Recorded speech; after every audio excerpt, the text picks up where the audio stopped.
Okay, Atul bhai, we are recording, starting recording on the computer also. Already on YouTube, so you can please start in just 1 minute. Atul bhai, yeah, please start. Yes. Reva lodge Vadodara, Rohit lodge Ahmedabad અને Jyoti lodge મુંબઈના ઉપક્રમે આયોજિત Kannada federation, Gujarat federation અને મુંબઈ ફેડરેશનના ત્રિવેણી મંગળવાર મીટના આજના પ્રવચન મનુષ્યની કહાનીના વક્તા શ્રી NC કૃષ્ણાજી, પ્રદીપજી અને સુશ્રી રંજનબેન વૈદ્ય તેમજ મોડરેટર શ્રી તરણભાઈ મુનશી અને આજની સભામાં હાજર સર્વ સભ્યોનું સ્વાગત કરું છું. આજની સભાની શરૂઆત કેશોરબેન આપણને વૈશ્વિક પ્રાર્થનાથી કરાવશે. કેશોરબેન, આપનું સ્વાગત છે. Please mute everyone. Oh, hidden life, vibrant in every atom. Oh, hidden life, vibrant in every atom. Oh, hidden light, shining in every creature. Oh, hidden light, shining in every creature. Oh, hidden love, embracing all in oneness. Oh, hidden love, embracing all in oneness. May each who feels himself as one with thee. May each who feels himself as one with thee know he is also one with every other. know he is also one with every other. Shanti, Shanti, Shanti. કેશોરબેન, આપનો ખૂબ ખૂબ આભાર. હવે હું શ્રી તરલભાઈ મુનશીને આજની સભાની આગળની કાર્ય માટે આમંત્રિત કરું છું. તરલભાઈ, આપનું સ્વાગત છે. Thank you so much, Atul bhai. Thank you so much. और समय न गवाते हुए मैं रंजन बेन का वीडियो ऑफ है.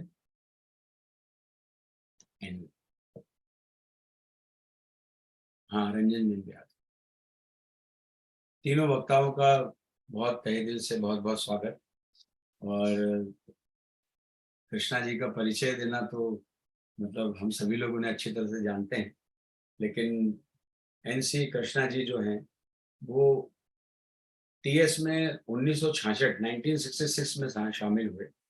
वे वसंत यूथ लॉज से जुड़े. उन्होंने जिस तरह से पब्लिक स्पीकिंग में हम जानते हैं कि वो मंत्रमुग्ध कर देते हैं, तो ये सार्वजनिक भाषण उन्होंने सुश्री लेंथे हॉकिन के अलावा विवेकानंद कॉलेज मद्रास के प्रोफेसरों द्वारा उन्हें प्रशिक्षित किया गया था. लेकिन वे अपने नाना M कृष्णा चार्युलू, सर मैंने तो उन्होंने देख कर TS में शामिल होने का फैसला किया. वही उनकी प्रेरणा और उनके आदर्श थे और हैं अभी. और उन्होंने ही उन्हें आकार दिया है, जिसका मतलब ये होता है कि उनकी दादी के साथ साथ वो आज जिस भी जगह पर हैं उसके पूरी तरह से जिम्मेदार ये सारे प्रेरणा देने वाले उनके वयोवृद्ध लोग हैं. और TS में वे 5वें अध्यक्ष जो थे हमारे भाई N श्रीराम को भी वो धन्यवाद देते हैं कि उन्होंने अपने जीवन के प्रारंभिक काल के दौरान उनके साथ अपने अडियार जो मुख्यालय है हमारा, वहां पर बहुत समय गुजारा. वे चार्टर्ड अकाउंटेंट हैं अपनी योग्यता के अनुसार और एक फर्म मेसर्स लवलॉक और लुइस से प्रशिक्षित हैं. और सबसे बड़ा उनका जो आखिरी वाक्य जो उन्होंने अपने इंट्रोडक्शन में कहा है वो मुझे बहुत प्रभावित करता है कि थियोसॉफी का विद्यार्थी बनने और थियोसॉफी जीवन जीने का प्रयास वे कर रहे हैं.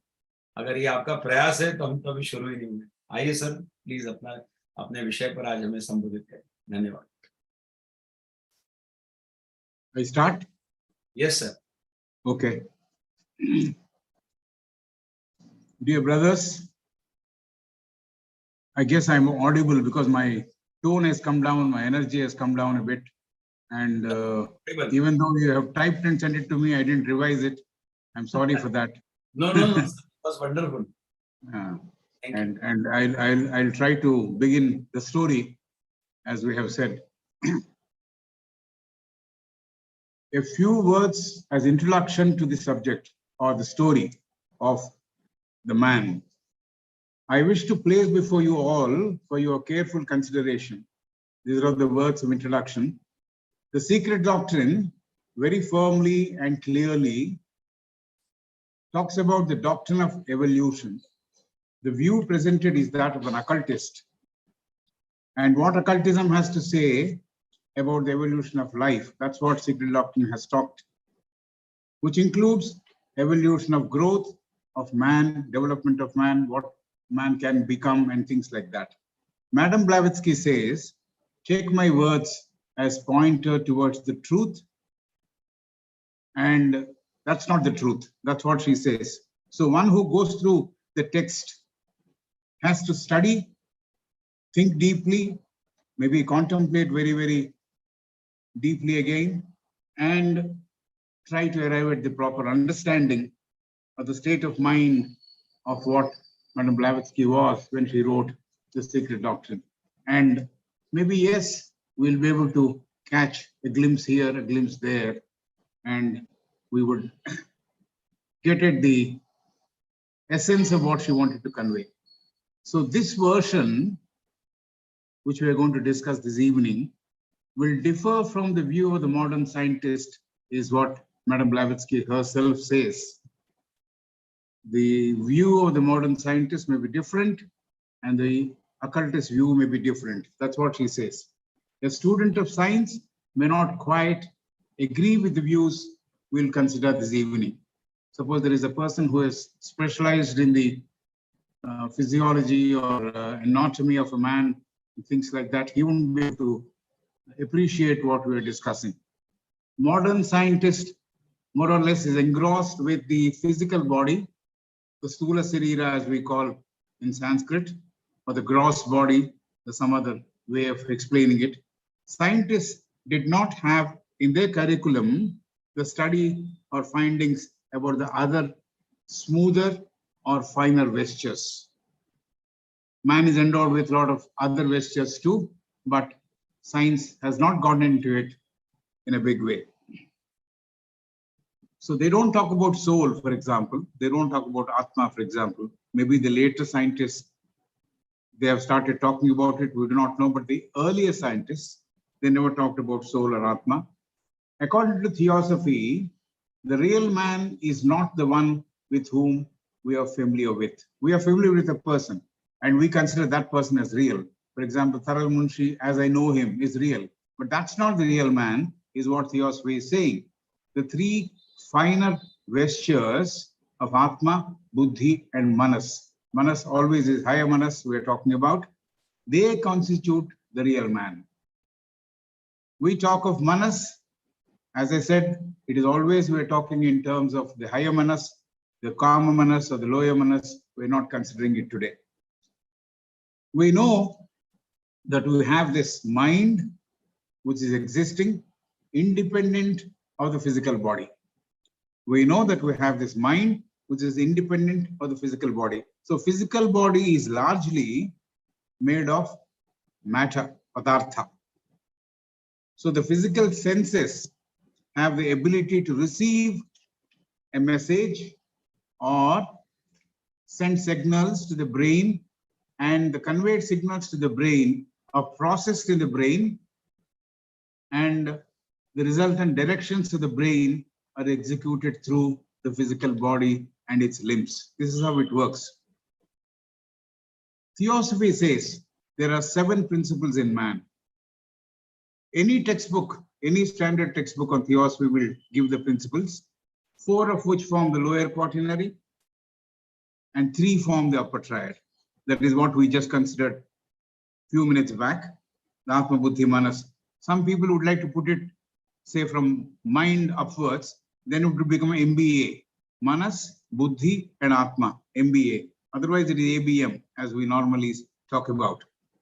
So while talking about man, Madame Blavatsky gives us 3 fundamental statements when we are considering the anthropogenesis as a preliminary notes. She talks about 3 fundamental statements. Again, these statements may not be in consonance with the modern science.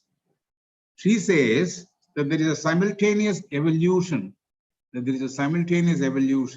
of 7 human groups at 7 different places on the face of the earth or on the globe of the earth. on the globe which is called Earth. The birth of astral body, the second principle she says is, the birth of astral body was before the formation of the physical body. Astral body is in a way a model for the physical body. This is the second statement she made. And the third one she makes, that man in this round preceded all and every mammalian creatures. So we touch upon these statements again during the course of our presentation or discussion this evening. We are told in theosophy that evolution of life moved from one kingdom to another kingdom. This is a basic thing which we all talk about. We all know this. There were three elementary kingdoms to start with. An agent of the Almighty, or the Jhani Chauhan, was in charge of the growth and evolution of each of these elementary kingdoms. From there on, life wave moved to the mineral kingdom. And after passage of eons of time, the life wave moved to the vegetable kingdom. Through the passage of time again eons of time, if you can take it, the evolution continued, and we now know the life pattern moved to the animal kingdom. So till this stage, we were told that there was that concept called the group soul, where all improvements and learnings were deposited, so to say, in this group soul.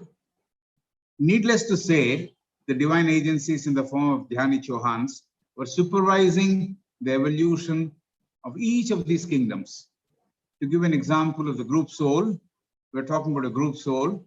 All dogs, for example, will have one group soul, and all tigers will have one group soul. So the learning of a dog, if you see a dog normally kicking a lot of dust and moving forward sometimes, all this, one particular dog must have learned it, and this learning is deposited into the bucket of the group soul. This is how we have to understand the group soul. So the learnings and the statement, the learnings or the were all deposited during the life which it has acquired, were deposited into the bucket of the group soul belonging to, say, either dogs or tigers. So what we have to remember is that evolution in all kingdoms is taking place simultaneously. Say, mineral is growing, evolving, so is plant kingdom growing and evolving, so is vegetable kingdom growing and evolving, and human evolution is also happening and growing. So it is a fact which we see around in our nature, in our around us, in nature around us. So we have around us all these forms which are available to us for us to see. As the learnings keep getting deposited into the group soul, there is a churning which takes place in the bucket, especially those buckets belonging to the domesticated animals. And the group soul splits.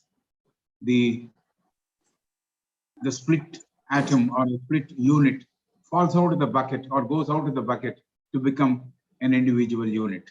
So when the unit of soul is individualized, it becomes ready for being born or to house the human being. The individualized soul becomes a vehicle or upadhi, as we call it in Sanskrit, of the higher principles. This individual soul becomes a vehicle or upadhi of the higher principles, namely atma, buddhi, and manas. A divine link is there with the logos or almighty, and the human monad consisting of atma, buddhi takes shape. This monad is the basic unit of the self. This monad is the basic unit of the self, which is part of the one, or which is separated from the universal self. As above, so below is a maxim given by the texts in the theosophical literature. The universal self is the abode of, say, Vishwatma and the Mahabuddhi, and the human monad designated is also called as a spark of the divine, also has Atma and buddhi. And this is a small division of the whole. The small division of atma and buddhi forms part of the human monad. Monad is also described as the undivided spark of the divine. We say sometimes it is separated spark of the divine, sometimes we say it's undivided spark of the divine, because we have not really lost the link with the ultimate. So human monad that way comes into existence and goes through the obligatory journey as described in the secret doctrine by taking number of incarnations. And this journey goes on till the individual unit reaches perfection and reaches the source from where it emanated, from which it emanated. Atma has no vehicle of its own. Atma uses the vehicle of buddhi, the sixth principle. This is something which we need to understand. If buddhi prachodana is over, that means we are nearer to Atma. Atma has no vehicle. Atma uses the vehicle of buddhi. All kingdoms need a seed. All kingdoms need a seed, a divine seed, to be born and to evolve. Like it is true in the case of other kingdoms, it also happened for the human evolution. The seed was there in human evolution.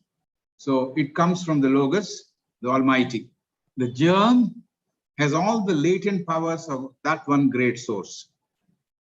The germ has all the latent powers, or the bija, or the seed, has all the latent powers of the one great source of the Almighty. His splendor shines through all creatures and through man and through the entire universe. This is something which we need to understand. It is said that there was more than one attempt to create man. This is what sacred doctrine is saying. It is said that there was more than one attempt to create man. Earlier attempt was made by the powers that be to create man using the element of water. The watermen did not survive and were destroyed as they were not suitable for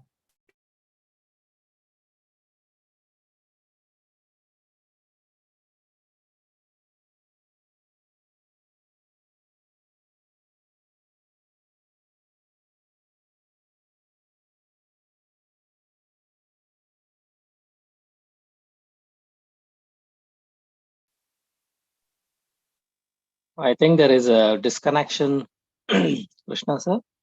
Light has gone, I think. It has become totally dark. I think he is in dark. I think there is some power outrage. Yeah, power outage. That is true. So Pradeep ji, I will go ahead with your introduction, and maybe till now what he has taken you can start, and then Ranjan ji will do it in Hindi. By the time we'll be back. Yeah, sure. Huh? I think the creation of Waterman till that point, Yeah. we both can finish the translation. Sir, Krishna ji is back.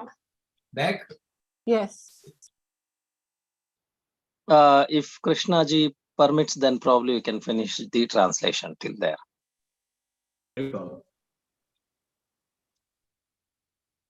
Yeah, you go ahead up to that point. Krishna ji, I think light has gone there. Yeah, he is back. Right? Yeah, you can go ahead, sir. Or we can. No, he can do the translation up to this point, Waterman. Yeah. Now we will take both the translations, sir. Okay. So I'll just introduce you, Pradeep ji. How much time I have finished? Yeah. So everyone knows Pradeep bhai also very well. He is not only regular here, but he is regular everywhere.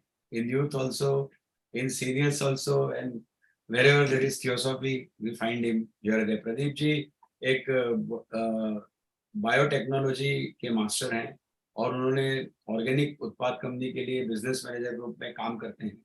Hydroponics के लिए वो एक पेशेवर सलाहकार, एक consultant भी हैं, और वे एक्चुअली थर्ड जनरेशन थियोसॉफिस्ट हैं. इज तीसरी पीढ़ी उनकी अभी थियोसॉफी में पूरे परिवार की है, और उनका बचपन स्वाभाविक रूप से थियोसॉफी के बीच में हुआ, जिससे उन्हें उसका परिचय हमेशा ही रहा बचपन से. 2002 में वो सक्रिय सदस्य बने और कर्नाटक के विभिन्न थियोसॉफिकल लॉज में व्याख्यान तो दे ही रहे हैं, लेकिन साथ ही साथ यूथ जो हमारा एक विभाग है थियोसॉफी का, उसके बहुत ही सक्रिय सदस्य हैं. आइए sir, please do it in Kannada today. Thank you. ಎಲ್ರಿಗೂ ನಮಸ್ಕಾರ. Am I audible? Yes sir. NC Krishna ಅವರು ದ ಸ್ಟೋರಿ ಆಫ್ ಮ್ಯಾನ್, ಮನುಷ್ಯನ ಕತೆ ಅನ್ನುವ ಒಂದು ಶೀರ್ಷಿಕೆಯಡಿ ಇಲ್ಲಿವರೆಗೂ ಮಾಡಿರ್ತಕ್ಕಂಥ ಭಾಷಣವನ್ನ ಕನ್ನಡದಲ್ಲಿ ತರ್ಜುಮೆ ಮಾಡಕ್ಕೆ ನಿಮ್ಮ ಮುಂದೆ ಇದ್ದೇನೆ. ಅವ್ರು ಹೇಳ್ತಾರೆ, ಸೀಕ್ರೆಟ್ ಡಾಕ್ಟ್ರಿನ್ ಅನ್ನ ಅರ್ಥ ಮಾಡ್ಕೋಬೇಕು ಅಂತಂದ್ರೆ ನಾವು ಮೊದಲು HP ಬ್ಲವಾಟ್ಸ್ಕಿ ಅವರ ಮನಸ್ಥಿತಿಯ ಮಟ್ಟಕ್ಕೆ ನಾವು ನಮ್ಮ ಮನಸ್ಸನ್ನ ನಾವು ವೃದ್ಧಿಗೊಳಿಸಿಕೊಳ್ಳಬೇಕು. ಆಗ ಮಾತ್ರ ಸೀಕ್ರೆಟ್ ಡಾಕ್ಟ್ರಿನ್ ನಮಗೆ ಅರ್ಥ ಆಗುವಂತಹ ಗ್ರಂಥ. ಆದರೂ ಪ್ರಯತ್ನ ಪಟ್ಟು ಅದನ್ನ ಅಭ್ಯಾಸ ಮಾಡಿದ್ರೆ ಅಲ್ಲೊಂದ್ ಸ್ವಲ್ಪ ಇಲ್ಲೊಂದ್ ಸ್ವಲ್ಪ ಚೂರು ಚೂರುಗಳಾಗಿ ಅರ್ಥವಾಗಬಹುದು. ಜೀವನ ಪರ್ಯಂತ ಮತ್ತೆ ಮತ್ತೆ ಓದಿದಾಗ ಕೆಲವು ಸಂಪೂರ್ಣವಾಗಿ ಅರ್ಥವಾಗಲು ಶುರುವಾಗುತ್ತದೆ. ಈ ಸೀಕ್ರೆಟ್ ಡಾಕ್ಟ್ರಿನ್ ಅಲ್ಲಿ ಹೇಳಿರ್ತಕ್ಕಂತಹ ಹಲವಾರು ವಿಚಾರಗಳು ನಮ್ಮ ಆಧುನಿಕ ವಿಜ್ಞಾನ ಮತ್ತು ಆಧುನಿಕ ವಿಜ್ಞಾನಿಗಳು ಇದನ್ನ ಒಪ್ಪದೇ ಇರಬಹುದು. ಹಲವಾರು ವಿಚಾರಗಳನ್ನ ಕೆಲವು ವಿಜ್ಞಾನಿಗಳು ಒಪ್ಪಿದ್ದಾರೆ, ಅವುಗಳಿಗೆ ಸೂಕ್ತ ಕಾರಣಗಳನ್ನು ಸಹ ನೀಡಿದ್ದಾರೆ. ಆದರೆ ಹಲವಾರು ವಿಚಾರಗಳನ್ನ ಆಧುನಿಕ ವಿಜ್ಞಾನ ಒಪ್ಪದೇ ಇರಬಹುದು. ಅದಕ್ಕೆ ಕಾರಣ ಅದನ್ನ ಪ್ರತಿಪಾದನೆ ಮಾಡಲು ಕೆಲವು ಸಾಧನಗಳ ಅವಶ್ಯಕತೆ ಇರೋದ್ರಿಂದ. ಯಾಕಂದ್ರೆ ಆಧುನಿಕ ವಿಜ್ಞಾನ ಕೇವಲ ಸ್ಥೂಲ ಶರೀರದ ಅಧ್ಯಯನಕ್ಕೆ ಹೆಚ್ಚು ಮಹತ್ವವನ್ನು ಕೊಡುತ್ತದೆ. ಸ್ಥೂಲ ಶರೀರ, ಅದರಲ್ಲಿರ್ತಕ್ಕಂಥ ಮೆದುಳು, ಅಲ್ಲಿಂದ ನರಗಳು, ಮೆದುಳು ನರಗಳ ಮುಖೇನ ಹೇಗೆ ದೇಹವನ್ನ ನಿಯಂತ್ರಿಸುತ್ತದೆ, ದೇಹದಲ್ಲಾಗುವ ಎಲ್ಲ ಚಟುವಟಿಕೆಗಳು ನರಗಳ ಮುಖಾಂತರ ಹೇಗೆ ಮೆದುಳಿಗೆ ತಲುಪುತ್ತದೆ, ಇಂಥ ವಿಚಾರಗಳನ್ನಷ್ಟೇ ಆಧುನಿಕ ವಿಜ್ಞಾನ ಅದನ್ನ ಪರಿಶೋಧನೆ ಮಾಡುತ್ತೆ, ಪ್ರತಿಪಾದನೆ ಮಾಡುತ್ತೆ. ಆದರೆ ಮನಸ್ಸು ಅದು ಹೇಗೆ ಕಾರ್ಯನಿರ್ವಹಿಸುತ್ತೆ, ಆತ್ಮ, ಬುದ್ಧಿ, ಇವುಗಳ ಮಟ್ಟಕ್ಕೆ ಇನ್ನೂ ಆಧುನಿಕ ವಿಜ್ಞಾನ ಬೆಳವಣಿಗೆ ಆಗಿಲ್ಲ. ಸೀಕ್ರೆಟ್ ಡಾಕ್ಟ್ರಿನ್ ಅಲ್ಲಿ ಮೇಡಮ್ ಬ್ಲವಾಟ್ಸ್ಕಿ ಅವರು ಹೇಳಿರುವಂತೆ ಮನುಷ್ಯನ ದೇಹ ರಚನೆ 7 ತತ್ವಗಳಾಗಿವೆ. ಅದು ಆತ್ಮ, ಬುದ್ಧಿ, ಮನಸ್ಸು ಅನ್ನುವ ಮೇಲಿನ 3 ತತ್ವಗಳು, ಕಾಮ ಶರೀರ, ಕಾರಣ ಶರೀರ, ಪ್ರಾಣ ಮತ್ತು ಸ್ಥೂಲ ಶರೀರ ಎನ್ನುವ ಕೆಳಗಿನ 4 ತತ್ವಗಳು. ಈ ಮೇಲಿನ 3 ತತ್ವಗಳು ಆತ್ಮ, ಬುದ್ಧಿ ಮತ್ತು ಮನಸ್ಸು, ಇದು ನಿಜ ಸ್ವರೂಪದ ಮನುಷ್ಯ. ಇದು ಪುನರ್ಜನ್ಮವನ್ನೆತ್ತುತ್ತದೆ. ಹಲವಾರು ಜನ್ಮಗಳಲ್ಲಿ ಹೊಸ ಕಾಮ ಶರೀರ ಮತ್ತು ಸ್ಥೂಲ ಶರೀರಗಳನ್ನು ರಚಿಸಿಕೊಂಡು ತನ್ನ ಅನುಭವಗಳ ಈ ಸಂಸರಣೆಯಲ್ಲಿ ಮುಂದುವರಿಯುತ್ತದೆ. ಈಗ ಸಂಸರಣೆ ಬಗ್ಗೆ ಮಾತನಾಡುವಾಗ, ಸಂಸರಣೆ ಒಂದು ವರ್ಗದಿಂದ ಇನ್ನೊಂದು ವರ್ಗಕ್ಕೆ ಮುಂದುವರಿಯಿತು. ಮೊದಲಿಗೆ 2 ಸೂಕ್ಷ್ಮ ಲೋಕದಲ್ಲಿನ ವರ್ಗಗಳಲ್ಲಿ ಜೀವ ಚೈತನ್ಯ ಹರಿದು ಬಂತು. ನಮ್ಮೆಲ್ಲರಿಗೂ ತಿಳಿದಿರುವ ಹಾಗೆ ಪರಮಾತ್ಮನಿಂದ ಅಥವಾ ಬ್ರಹ್ಮಾಂಡೇಶ್ವರನಿಂದ 2 ಅಲೆಗಳು ಹೊರಟಿತು. ಅದರಲ್ಲಿ ಮೊದಲನೇ ಅಲೆ ರೂಪಗಳನ್ನ ತಯಾರಿಸುತ್ತದೆ, ಎರಡನೇ ಅಲೆ ಅದು ಮೊನಾಡ್ ಅಥವಾ ಆತ್ಮಗಳನ್ನ ಅದು ಆತ್ಮ ಒಳಗೊಂಡಿರುತ್ತದೆ.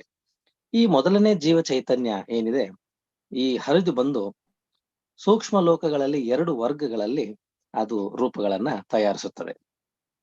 ಅಲ್ಲಿಂದ ಸ್ಥೂಲ ಲೋಕಕ್ಕೆ ಇಳಿದು ಸ್ಥೂಲ ಲೋಕದಲ್ಲಿ ಮೊದಲಿಗೆ ಖನಿಜ ವರ್ಗದಲ್ಲಿ ರೂಪಗಳನ್ನ ತಯಾರಿಸಿಕೊಂಡು ಅಲ್ಲಿ ಆ ಜೀವ ಚೈತನ್ಯ ಬೆಳವಣಿಗೆಯನ್ನ ಹೊಂದುತ್ತದೆ. ಖನಿಜ ವರ್ಗದಿಂದ ನಂತರ ಸಸ್ಯ, ಅಲ್ಲಿಂದ ಪ್ರಾಣಿ ವರ್ಗಕ್ಕೆ ಜೀವ ಚೈತನ್ಯ ಸಂಸರಣೆಗೊಂಡಿತು. ಇಲ್ಲಿಯವರೆಗೆ ಜೀವ ಚೈತನ್ಯವು ಒಂದು ಸಾಮೂಹಿಕ ಆತ್ಮವಾಗಿ ಕೆಲಸ ಮಾಡಿತು. ಪ್ರಾಣಿ ವರ್ಗದವರೆಗೂ ಜೀವ ಚೈತನ್ಯ ಒಂದು ಸಾಮೂಹಿಕ ಆತ್ಮವಾಗಿ ಕೆಲಸ ಮಾಡುತ್ತದೆ. ಹೇಗೆಂದರೆ, ಒಂದು ಪ್ರಾಣಿ ಜನ್ಮವನ್ನ ಪಡೆದಾಗ ಆ ಜನ್ಮದಲ್ಲಿ ಪಡೆದಂತಹ ಅನುಭವಗಳೆಲ್ಲವೂ ಸಹ ಪುನಃ ಆ ಪ್ರಾಣಿ ಮರಣವನ್ನು ಹೊಂದಿದಾಗ ಆ ಇಡೀ ಅನುಭವ ಆ ಸಾಮೂಹಿಕ ಆತ್ಮ ಬಕೆಟ್ ಅಂತ ಏನು ಕರೀತಾರೆ, ಅಂಥ ಒಂದು ಬಕೆಟ್ ಒಳಗೆ ಆ ಸಾಮೂಹಿಕ ಆತ್ಮದೊಳಗೆ ಆ ಎಲ್ಲ ಅನುಭವಗಳನ್ನ ಸುರಿಯುತ್ತದೆ.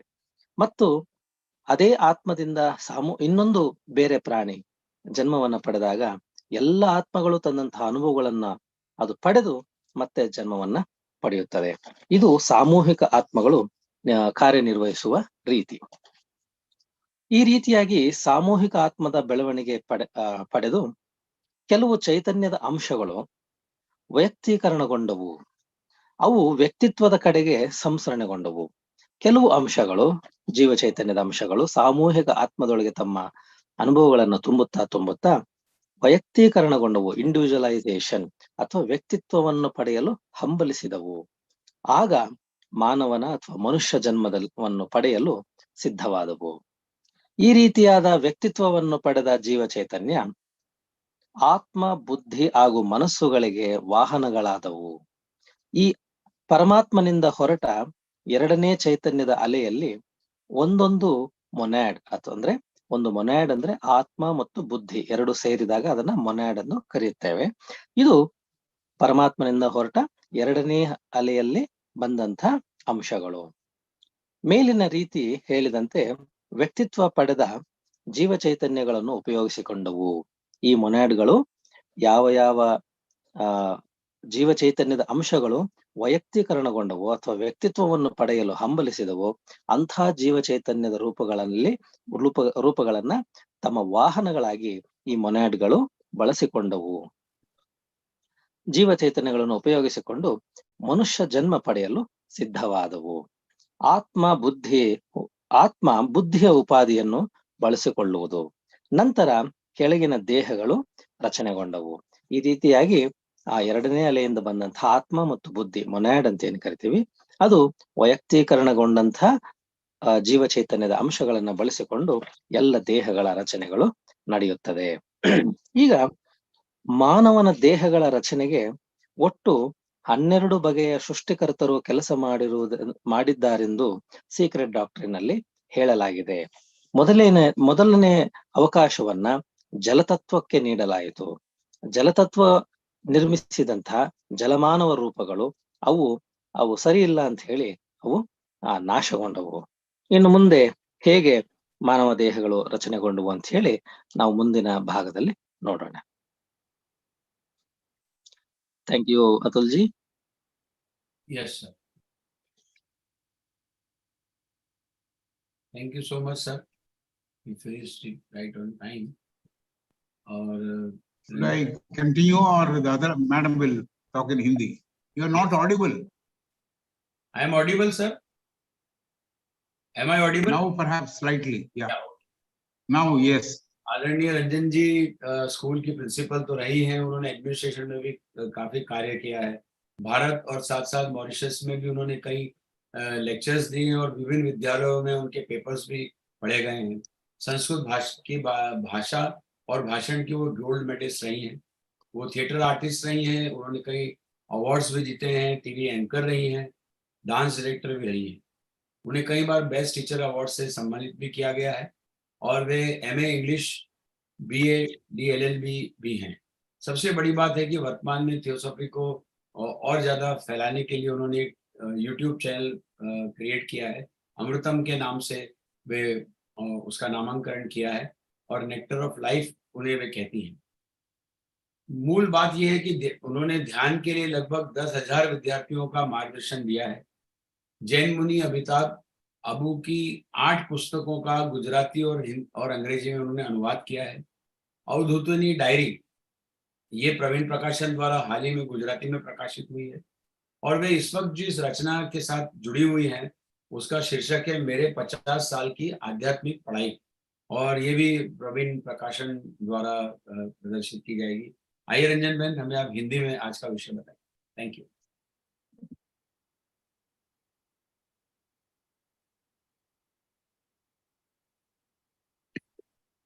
Unmute, please. Hello yes. हमें बताया गया है कि जीवन की उत्क्रांति ने एक साम्राज्य से दूसरे साम्राज्य तक गति किया है। पहले 3 प्राथमिक साम्राज्य थे, वहां से जीवन प्रवाह ने खनिज, वनस्पति और प्राणी साम्राज्य तक गति की। पहले वहां सामूहिक आत्मा थी, जैसे कि यूरोप में सभी पर्वतों का एक समूह था, सभी व्याध का एक समूह था और जो भी एक व्याध ने सीखा वो पूरे समूह आत्मा को मिल जाता था। लेट मी ऐड कि वैज्ञानिक रूपर्ट शेल्ड्रिक ने उसे मॉर्फोजेनेटिक फील्ड कहा है। फिर वो समूह व्यक्तिगत आत्मा में बन जाता है और मनुष्य की व्यक्तिगत आत्मा बनने के लिए तैयार हो जाता है, जो उच्चतर सिद्धांत का वाहन बन जाता है, जिसे आत्मा, बुद्धि और मन कहते हैं। मनुष्य में एक दिव्य संधि मोनाड यानी आत्मबुद्धि जन्म लेती है। मोनाड आत्मा का मूल एकम है, जो वैश्विक आत्मा से अलग हुआ है, और इसकी वजह से दिव्य का तेज अंश आत्मा और बुद्धि द्वारा प्रतिनिधित्व करता है और आगे की उत्क्रांति यात्रा करता है। आत्मा के पास अपना कोई साधन नहीं है, इसलिए वो बुद्धि को वाहन बनाती है, जो कि छठा सिद्धांत है। सभी साम्राज्यों को बीज की आवश्यकता होती है, जो जन्म ले और उत्क्रांत हो। इसलिए मनुष्य की उत्क्रांति भी लोगोस यानी सर्वशक्तिमान से होती है, और उसके कोश में सर्वशक्तिमान की सभी प्रमुख शक्तियां होती है। कहा गया है कि मनुष्य के सर्जन में एक से ज्यादा यत्न किए गए थे। जल का तत्व लेके मनुष्य के सर्जन को यत्न हुआ, पर जलजन्य मनुष्य नष्ट हुए क्योंकि वे सुयोग्य नहीं थे। बाद में चंद्रमा के देव को बुलाया गया और उनको उच्चतर हस्तियां, जिन्हें अग्निदेव कहते हैं, उनको बुलाया गया। चंद्रमा के चंद्र I think I have not covered this. She's going ahead. I have not covered this. I have not covered this element. So can you stop here, madam? Oh, please, sure.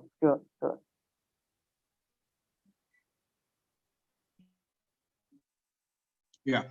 Ranjan में वॉटरमैन वालों થઈ ગયું કે બાકી છે? નહીં તો લઈ લો તમે. હા તો લઈ લો. Hello.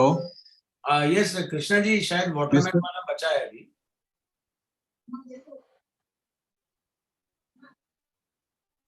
I'm continuing from where I left, right? Okay, Ranjan में वॉटरमैन का हो गया क्या? हाँ, yes. Okay, thank you. या please go ahead sir. Krishna ji, please go ahead. Yeah. Yes. Then the lords of moon were invited and to create the man. Then the lords of moon were called to create the man. So they were given the help of the lords of flame or fire. Agents of moon are called lunar pitris. This particular expression is there used by Madam Annie Besant and Blavatsky. Lunar pitris, otherwise called lunar ancestors. Lords of flame did not take part in creation of the physical body, and lords of fire actually contributed to form the mental part of the man's consciousness. Okay, the secret doctrine tells us that there were 12 classes of creative agents, and 7 classes out of the 12 took part in creation of man on this earth. So we have Agnisattvas, which produce the spiritual man.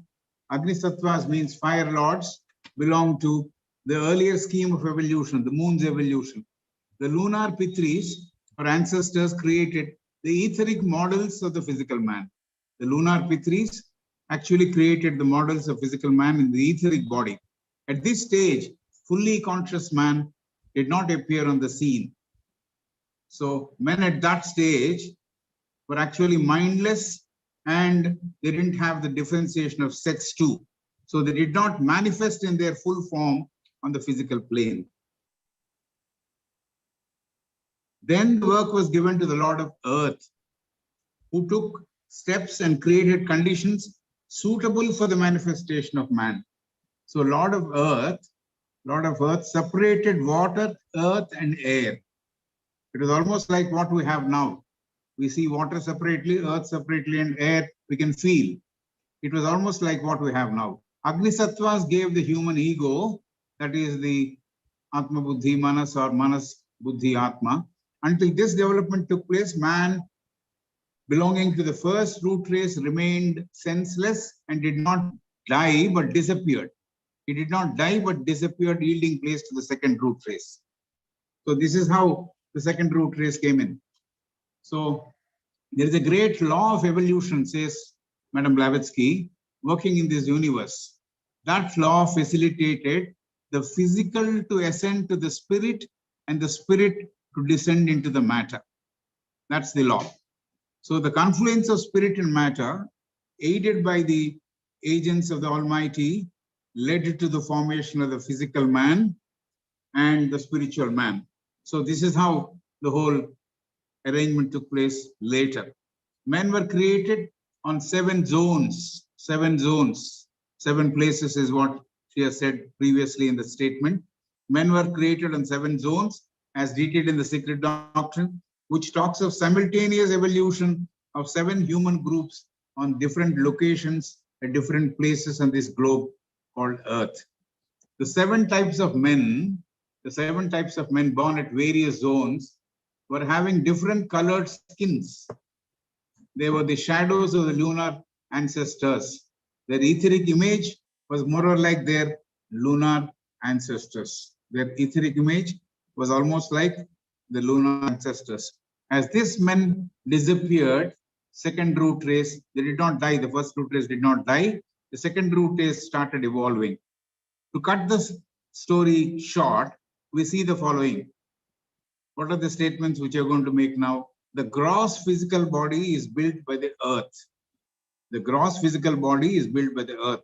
The solar pitris or spirits gave men the spirit of life or prana. The solar pitris, solar or spirits gave men the spirit of life or prana. And the dhyanis or lunar pitris gave the etheric double, which looks exactly like the physical body.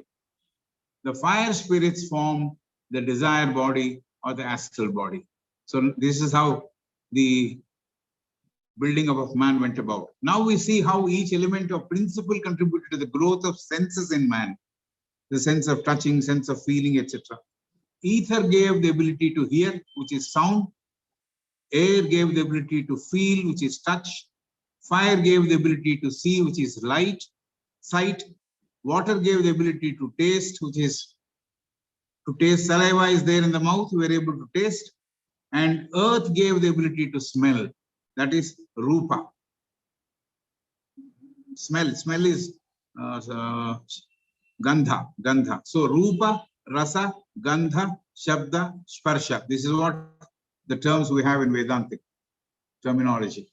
We have to note, as seen earlier, the birth of astral body or formation of astral body was first, and then came the physical body. This is the statement which we read in the beginning. Madam Blavatsky also talks about this in the book of Study in Consciousness. So we understand astral body also is a model for forming the physical body. Nerves and nervous system was first built in astral, and then it got transformed or happened in the physical. We'll also remember that man preceded in this race every mammal and anthropoids. What is anthropoid? It is said anthropoid is ape or ape man. He is called the anthropoid. We have been informed that humanity will appear in 7 root races. We have been informed that humanity will appear in 7 root races.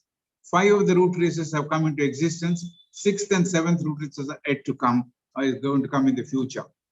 To recollect once again, the first root was ethereal, huge in size. Second root race was almost similar to the first root race, but their size was slightly smaller. In both these races, they had no physical bodies. The first race was self-born.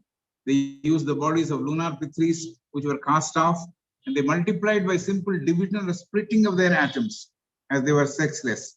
So the second root race were sweat-born. They were again sexless. Sweat buds increased their number. The third root race at the first stage were like second stage. They were born out of sweat buds only. There was no differentiation of sex in the beginning of the third root race. And halfway through the third root race, sex division took place. That means the differentiation of sex between men and women or man and woman took place. And this race was called the Lemurians. This sex division took place some 18 lakhs years ago, 18 lakhs of years ago. This sex division has taken place some 18 lakhs of years ago, says the book. All races have their time cycle, the period which we call now Yuga. All races have their time cycle period comprising of number of years, lakhs of years maybe, and men are born, exist, disappear, or die. The first race disappear. That's why I'm using the word disappear. The time cycle we call them now is called yugas. Fourth root race were Atlanteans. Fifth root race is now in Kali Yuga. This will last for 4,32,000 years.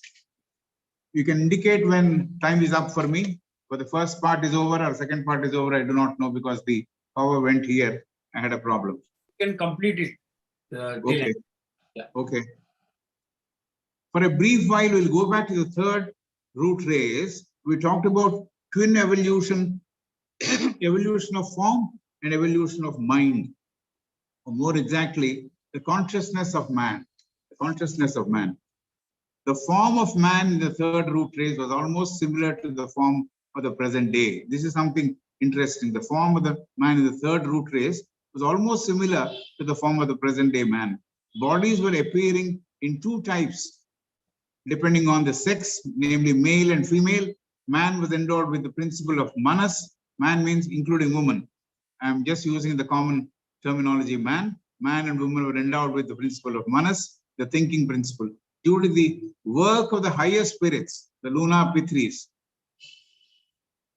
they entered the life of the monad, of the third root race. They intensified their life and evolved quicker and became arhats and sages. Some third root race people became arhats and sages also because of the influence or because of the help they received from the higher spirits, the lunar pitris. Right. Generally otherwise, the brains of the third root race were not so developed generally, but where the help of the higher spirits of the lunar pitris are available, they became arhats and sages. That's right. So, and the actual principle of manas in its entirety was developed in the fourth root race. HPB says science doesn't agree with this views of occultists, as we have said in the beginning. What we are presenting is the view of the occultists. Scientific theories are different as far as development of man's body and mind is concerned. The scientists may not agree with the modes of reproduction. To summarize the method of reproduction, the first root race, the reproduction was by division of the cell. In the second root race, it was through the sweat buds. Early third root race, it was sweat buds and bacteria. Later part of the third root race, after the halfway through period was over, it was through union of male and female. So this is how the reproduction took place. And they say, like animals also mate and produce their smaller one, men also in the third root race produce their offspring through sexual union. All the later races, say fifth, have their physical origin from the fourth root race. All the later races, say, for example, the fifth root race, have their physical origin from the fourth root race. Why do we say man preceded animals or anthropoids? HBB says that man is microcosm and acts as a model for plants and animals. This is the reason she says why the man has preceded. She has got this explanation. She says man is the microcosm and acts as a model for plants and animals. It is interesting to note that majority of the existing mankind of today are actually belonging to the fourth race. Majority of the people now existing belong to the fourth root race. These perhaps include the Mongolians, the Tibetans, the Hungarians, the Chinese, the Malayans, Malaysian origin people, Malayans. They are darker in color. Chinese are yellow. Tibetans are also yellow.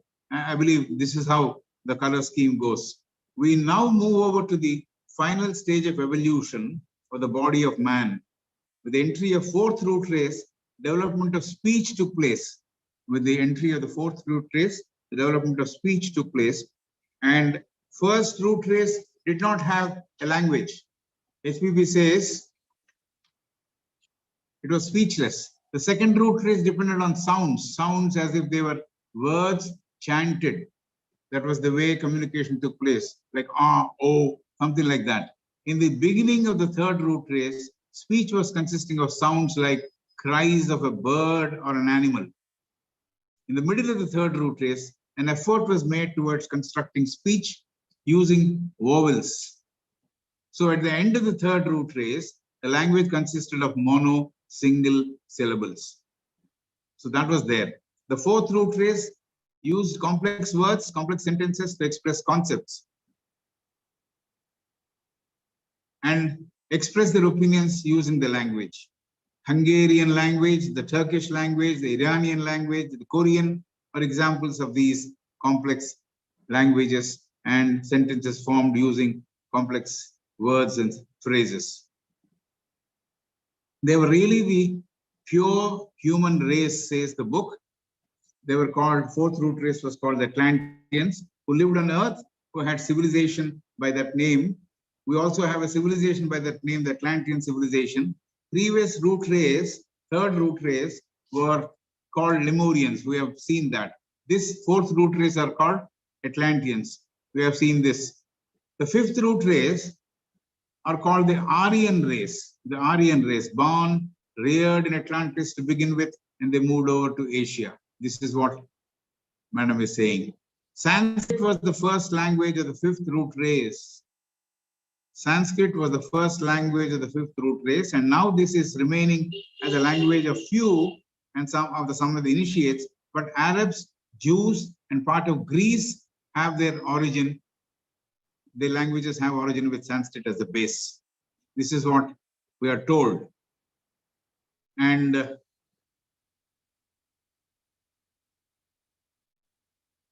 we all know that Atlantean civilization went under the sea, submerged under the sea. With that emergence of the fifth root race, the Aryan race got well established. The fourth root race and the civilization went under the sea. And some people, of course, survived, and the Aryan race got well established. The fifth root race got well established after the exit of the fourth root race. The Aryan races again vary in color. Aryans are some of them are dark brown, some of them are darker still, and some of them are red, some of them are yellow, some are very, very white. So this is how the book is talking about. Vaivasvata Manu, the Manu who is called the Vaivasvata Manu, was the progenitor of the Aryan race. We have got a Manu for each Manvantara. So Vaivasvata Manu is the progenitor of the Aryan race. When Atlantis sunk into the sea, Vaivasvata Manu was around, living. So like the story of the ark goes in the Bible, some of the samples of the human kingdom, animal kingdom were picked up and saved. This happened about 850,000 years ago. One big continent broke into large subcontinents. This is what happened after the Atlantis went into the sea. What remained was a big continent that broke into large subcontinents, broke into islands. For example, our island or our Dvipa, as we call it in Sanskrit, is called Jambu Dvipa. And there were a lot of physical changes that took place on the face of the earth. There are a lot of physical changes that took place on the face of the earth. Like Atlantis went under the sea, it is said, we don't know if it will happen or not. We'll have to wait and see if we are going to be around at that time. The Great Britain and Europe will be entangled in fire and will get destroyed. The Great Britain and Europe will get entangled in fire and will get destroyed. Madam Blavatsky says we should not be too much concerned with this physical evolution because we are concerned more with the spirit. Madam says we should not be too concerned with the physical material evolution. We should care for the spiritual evolution. So those of men who conquer the lower nature of man, are fit persons to tread the spiritual path. So what is suggested is conquering the lower quaternary or lower portion of the man so that he becomes eligible to tread the spiritual path. We should avoid getting caught in matter and move or propel ourselves to spiritual realms. So this is very important. We should not get caught in matter. Matter is very interesting, Matter is very attractive, but then getting caught in matter is something which we are going to do. If we are going to do, is going to pull us down. And if we have to propel ourselves up, we have to leave the matter and go towards the spirit. So let us speak of the position of eyes of the man. How are the eyes of the men of those days? In the beginning, all men were one-eyed, ekaksha, as they say, one eye. This was the only organ available then for man to see. Maybe some of the pictures, some of the movies have some sort of an animal like that with one eye. So I have seen that. But in the beginning, all men were one-eyed, ekaksha. This was the only organ available then for men to see. The physical two eyes were beneath the skin. The physical two eyes were beneath the skin, which were not visible. So the two eyes in man developed as eyes came above the skin much later.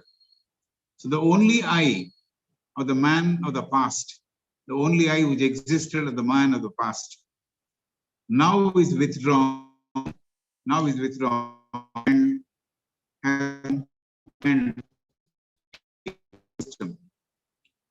so this is what is said. And if somebody can activate the gland, it becomes the third eye, and people will be able to develop the insight required for seeing and for various other purposes. For gaining the spiritual insight, they say one has to develop the third eye, right? The fifth root race is capable of producing spiritual men. The fifth root race, even it happened in the third root race with the help of the lunar higher spirits, but ideally, the fifth root race is capable of producing spiritual men. When they move away from matter, this is something very, very important. When they move away from matter and embrace the spirit, this is the most important thing. Something interesting to add, some facts which are there in the growth of man and man's. It is said the deserts of Egypt were covered with water at one point of time. It was all sea. Egypt, the deserts were all sea. We only have few oases to talk about. We don't have sea there. It is all desert now. But one point of time it was sea. It is also said immortal men and initiates live in pyramidical structures at various places, not necessarily pyramids we think of Egypt, but there are pyramids in various other places in the world, the universe. And they say there was a sea behind Himalayas. The other side of Himalayas was a big sea, but now it has been reduced to a sarovar or a tank. HPB says there are 7 rounds. There are 7 rounds. We are in the 5th root race. Each root race has 7 sub-races. We are in the 5th root race, 5th sub-race. These races overlap each other. That's possible because as we see the evolution, all the kingdoms simultaneously evolve. These races also overlap. For example, the 5th root race, 4th sub-race might be living now, along with 5th root race, 5th sub-race. Similarly, somebody in the 7th sub-race of 4th root race also may be living. So all this is possible because there are a lot of overlapping taking place. So the 6th root race, which is going to come in future, will be formed in America. The Americans will be the germ for the 6th sub-race and the 7th sub-race of the 5th root race, and eventually then the 6th root race also will be formed there. 7th root race also perhaps will be formed there. Then the cycles of matter at that point of time will be replaced by cycles of spirits. When the 6th root race takes place, the cycles of matter will be replaced by the cycles of spirits. The rise of spirituality and fully developed mind with spiritual bent of mind will be the order of the day then. The rise of spirituality, fully developed mind with spiritual bent of mind will be the order of the day at that point of time. Most of the men will in future will be glorious adepts. But we have to work for it after all, says Madam. Thus, men will be complete.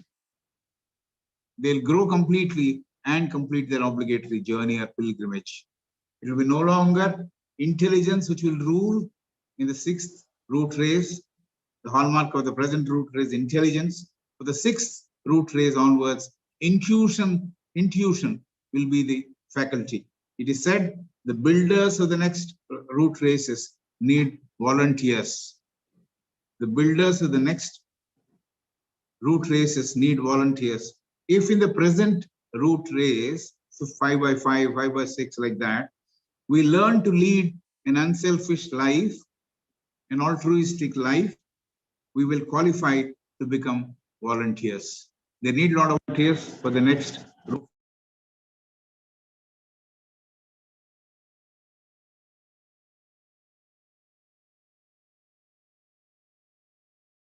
I think his light has gone again. Krishna ji. So Pradeep, I think you can continue. 1 minute, is he back? Let me see. Yeah, he's back. Yes. I think Krishna ji is almost He is to the back. end. You almost wrote that. I've come to the end almost, last 2 sentences, I guess. Yes, sir. And if we are leading an unselfish life, an altruistic life, we'll be eligible to become volunteers. And shall we work towards that, become a volunteer and help building or ushering in the sixth root race? Thank you. Thank you, sir. You can go ahead, Pradeep bhai. ಮೊದಲನೇ ಭಾಗದಲ್ಲಿ ಹೇಳಿದಂತೆ ಆತ್ಮ ಮತ್ತು ಬುದ್ಧಿ ಈ ಮೊನಾಡ್ಗಳು ಈ ರೀತಿಯಾಗಿ ವೈಯಕ್ತೀಕರಣಗೊಂಡಂತಹ ಈ ಜೀವ ಚೈತನ್ಯಗಳನ್ನ ಬಳಸಿಕೊಂಡು ಮಾನವ ಜನ್ಮವನ್ನು ಪಡೆಯಲು ಸಿದ್ಧರಾಗಿರುತ್ತಾರೆ. ಈಗ ಮಾನವ ದೇಹದ ಸೃಷ್ಟಿಯ ಬಗ್ಗೆ ಈ 2ನೇ ಭಾಗದಲ್ಲಿ ಹೇಳಿದ್ದಾರೆ. ಒಂದು ವಾಕ್ಯವನ್ನಾಗ್ಲೇ ಹೇಳಿದ್ರು, ಮಾನವ ದೇಹದ ರಚನೆಗೆ ಮೊದಲು ಜಲತತ್ವಕ್ಕೆ ಅವಕಾಶವನ್ನ ನೀಡಲಾಗಿತ್ತು. ಜಲಮಾನವನ ಸೃಷ್ಟಿಯೂ ಆಗಿತ್ತು, ಆದ್ರೆ ಅದು ಸರಿ ಕಾಣದ ಕಾರಣ ಅದು ನಾಶವಾಯಿತು.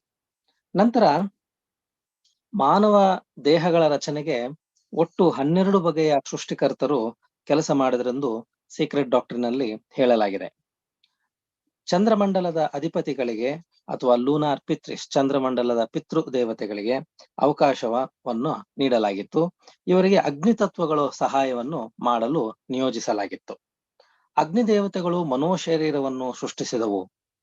ಆತ್ಮ, ಬುದ್ಧಿ, ಮನಸ್ಸು ಸೇರಿ ಮನುಷ್ಯನ ಅಹಂ, ಈ ಒಂದು ಆತ್ಮ, ಬುದ್ಧಿ ಮತ್ತು ಮನಸ್ಸು ಈ 3 ಸೇರಿಸಿದ ಆ ಮೂಲ ಪುರುಷನ ಸೃಷ್ಟಿ ಈ ಅಗ್ನಿ ದೇವತೆಗಳು ಚಂದ್ರ ಮಂಡಲದ ಅಧಿಪತಿಗಳ ಕೆಳಗೆ ಕೆಲಸ ಮಾಡಿ ಸೃಷ್ಟಿಯನ್ನ ಮಾಡಿದರು. ಚಂದ್ರಮಂಡಲದ ಅಧಿಪತಿಗಳು ಕಾರಣ ಶರೀರವನ್ನು ಸಹ ತಯಾರಿಸಿದರು. ನಂತರ ಭೂಮಂಡಲದ ಅಧಿಪತಿಗಳು ಜಲತತ್ವ, ಭೂಮಿ ಹಾಗೂ ವಾಯುತತ್ವಗಳನ್ನು ಬಳಸಿಕೊಂಡು ಕೆಳಗಿನ ದೇಹಗಳನ್ನು ಸೃಷ್ಟಿಸಿದವು. ಸೌರಮಂಡಲದ ತತ್ವ ಪ್ರಾಣವಾಯುವನ್ನು ಸೃಷ್ಟಿಸಿತು ಅಥವಾ ನೀಡಿತು, ತಯಾರಿಸಿತು. ಮಾನವನ ಜನ್ಮಗಳು ಒಟ್ಟು 7 ಹಂತಗಳಲ್ಲಿ ಬೇರೆ ಬೇರೆ ಸ್ಥಳಗಳಲ್ಲಿ ನಡೆಯಿತು. ಇವುಗಳನ್ನು ನಾವು ಮಹಾವಂಶಗಳು ಎಂದು ನಾವು ಹೇಳುತ್ತೇವೆ. ಇಲ್ಲಿವರೆಗೆ 5 ಮಹಾವಂಶಗಳು ಸಂಸ್ಕರಣೆಯಾಗಿವೆ. ಇನ್ನು 6 ಮತ್ತು 7ನೇ ಮಹಾವಂಶಗಳು ಸೃಷ್ಟಿ ಬಾಕಿ ಇದೆ. ಮೊದಲ 2 ಮಹಾವಂಶಗಳಿಗೆ ಸ್ಥೂಲ ದೇಹದ ಬೆಳವಣಿಗೆ ಆಗಿರಲಿಲ್ಲ. ಅವು ಕಾಮ ಶರೀರಗಳಲ್ಲೇ ವಾಸಿಸುತ್ತಿದ್ದವು. ಮೊದಲ ಮಹಾವಂಶದ ಮಾನವರು ದೇಹ ಇಬ್ಬಾಗವಾಗಿ ವಂಶಾವಳಿ ಸೃಷ್ಟಿಸುತ್ತಿದ್ದವು ಹಾಗೂ ಅವು ಕರಗಿ ಹೋಗುವುದರ ಮೂಲಕ ನಶಿಸುತ್ತಿದ್ದವು. 2ನೇ ಮಹಾವಂಶದ ಮಾನವರಲ್ಲಿ ಶಕೆಯ ಹನಿಗಳು, ಸ್ವೆಟ್ ಡ್ರಾಪ್ಸ್, ಶಕೆಯ ಹನಿಗಳಿಂದ ವಂಶಾವಳಿ ಸೃಷ್ಟಿಯಾಗುತ್ತಿತ್ತು. ಇಂತಹ ಶಕೆಯ ಹನಿಗಳಿಂದ 3ನೇ ಮಹಾವಂಶಕ್ಕೆ ಜನ್ಮವನ್ನ ನೀಡಿದರು. 3ನೇ ಮಹಾವಂಶದಲ್ಲಿ ಸ್ಥೂಲ ದೇಹದ ಸೃಷ್ಟಿ ಆಯಿತು.